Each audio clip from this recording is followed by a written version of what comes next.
What's up, everyone? Welcome back to another review, and this time we're taking a look at The Dark Half, written and directed by George A. Romero, adapted from the Stephen King novel of the same name. The Dark Half tells the story of Thad Beaumont, a working-class writer who discovers that he has a parasitic twin brother who is committing a bunch of murders. And since they both share identical handprints, Thad is the prime suspect in said murders. So now he must race against the clock in order to prove his innocence and to stop the killer from committing more crimes. All right. So that's basically the overall story of The Dark Half. Let's go over this movie as fast as we can. So I have never seen this movie. So after watching it for the first time, I can honestly say that I think this is one of the most underrated Stephen King adaptations that I've seen.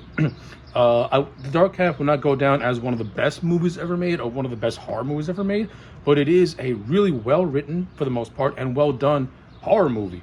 I think George A. Romero, a legend, did a fantastic job at directing this movie. George Romero knows how to create tension. He knows how to create... Romero knows how to maximize his strengths. Now, this won't go down as one of the best movies that Romero has directed. I think Creepshow is a better example at highlighting his talents. But for the story that Romero was trying to tell with The Dark Half, he accentuated it the best he could. I think this movie mistake was that it's not a scary movie per se. I would categorize this more as a psychological horror drama than an actual horror movie itself, mainly because George Romero tries to go into the psyche of the Thad Beaumont character and really present a contrast between Thad and George Stark. And a lot of the horror comes from the fact of comes from the whole Jekyll and Hyde aspect of the story, which I think is the story's strongest points. Is the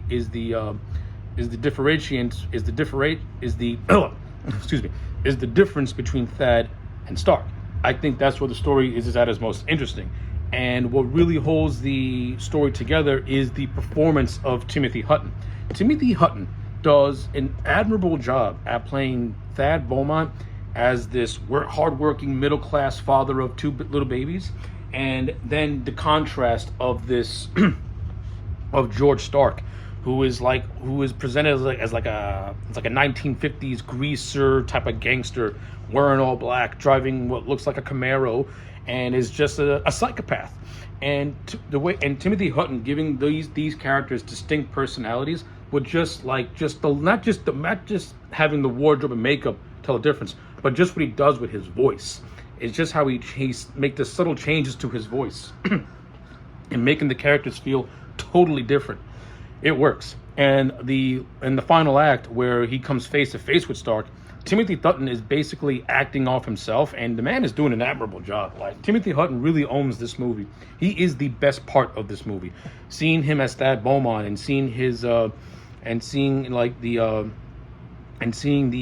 tension build within him, and the fact that he's going to go to jail for crimes that he's not committing, and the fact that all the evidence points to him, even though there are certain things say otherwise. It's him racing against the clock and trying to prove his innocence and trying to stop Stark from committing more crimes. That's where this movie, to me, is at a strong point, is the race against time. And the subplot of Michael Rooker's character, Alan Pangborn, doing his investigation as well. Those elements of the movie are, to me, at its strong points. I think some of the weaker aspects of this movie is more or less the flimsy explanation as to George Stark. The movie basically reveals that he was an unborn fetus who died at childbirth, and he was developing inside Thad's brain. You see the whole thing in the opening few minutes of the movie, where where doctors remove this undeveloped fetus from Thad. Now, how this thing grew up to be a walking, breathing human being, I don't really know. But okay. I mean, if David Cronenberg would have made this movie, he would have been relishing the fact of all the body horror that comes out of that. But you fast forward. Now, Thad is all grown up, married, has his kids. He's and then he has a chance encounter with this fan, if you will, by the name of Clausen, played by Robert Joy. And Clausen is threatening to expose Thad and George Stark for being one and the same. Again, this goes back to a thing that Stephen King had done. So in the 1980s, as a way for King to publish more books and not contain himself to once a year, but keep his publication going, he chose to write under a pseudonym of Richard Bachman, and he did this as a way to see if he can still sell books under a different alias, and it would still give him the same success as if it was under his real name. Before that experiment could ever really get going, he was outed very, very early as Richard Bachman. And you basically have a scene in this movie that is more or less a parallel to that real life encounter. And that's basically the whole germ of the story in general. But anyway, he comes encounter with this guy, Clausen. So as a way to get ahead of the game, he chooses to go to the press and expose himself, so that way he can stay ahead of the curve and not be outed as a pariah. So, the first 20 minutes is basically just... The first 20 minutes of the movie is basically... Thad getting ahead of the game, outing himself as George Stark, who's actually a character in the novels that he's writing. But once that whole goes away, and then the killings start to happen, that's where the whole psychological drama of this movie really kicks in. And like I said, it's done fairly well. I like how George Stark is presented as a threat. And I like how you don't really see Stark until like the middle point of the movie.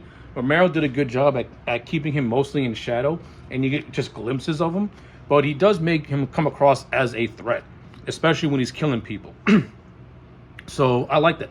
Like, George Stark comes across as a legitimate threat, and Thad comes across as a guy who is completely just bewildered and trying to figure out what's going on. And seeing just his decline, is also something good to see. His psychological decline was also handled really well.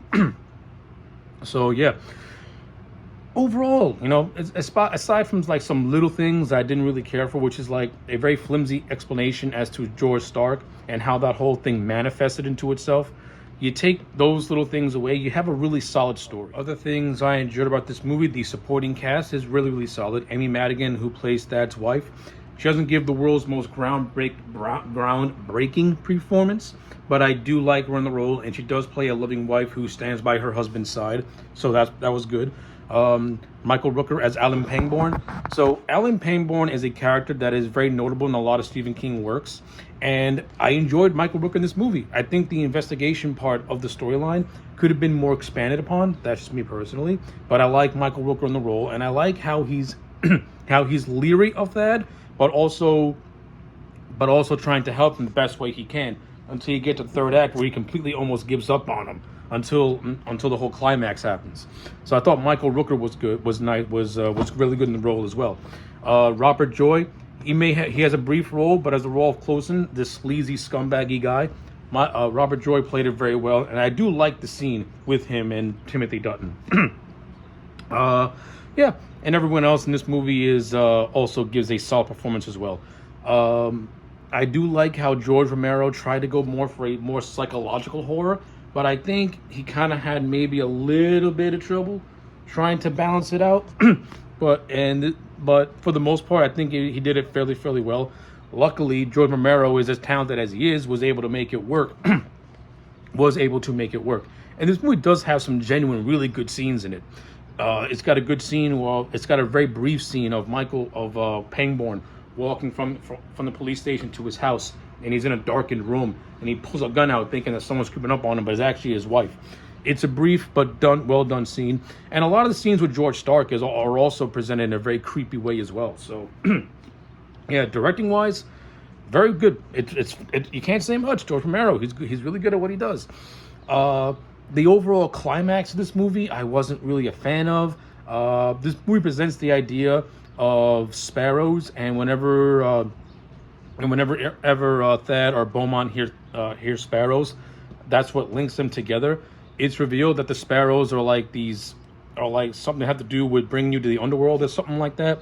And at the end of the movie, these sparrows pretty much rip George Stark apart. I don't know how I feel about this, to be honest with you. I think this thing should have been more of a figurative thing and not a literal thing. And I don't know, it just comes across as just weird and hokey and really plays into the whole thing of Stephen King really having a hard time trying to end his stories. Like, he has strong beginnings, he has strong middles, but whenever Stephen King goes to a climax, he doesn't know how to wrap his storylines apart. He don't know how to wrap up his storylines in a very satisfactory way. Like, very few of his stories actually have pretty good conclusions. The Dark Half, to me, the conclusion felt very just okay, and the movie just ends abruptly. Like, there's no code or epilogue once George Stark is devoured by the sparrows. So yeah, that to me felt very, very off. But the overall movie as a whole, it's well done. It's got good pacing. I like how most of the humor is done in the first 20 minutes, so that way it doesn't undercut the building tension that happens once George Stark comes to life. I like the whole idea of Stark being an alternate personality and getting a figurative burial, and it's that figurative burial that makes him manifest himself as a way to get back at that. That whole thing was actually really good. And that's where the movie actually really gets interesting is once the first half hour kicks in, the movie's just nonstop suspense and dread. I love it. But yeah, aside from like the other things I didn't really care for, this is overall a very solid movie, very underrated, and I do recommend it. And that's why I'm going to give it a solid 8 out of 10. Check it out if you have not seen it before. I'm AJ Legend. Those are my thoughts. Like, comment, and subscribe. And I'll check you back next time for more.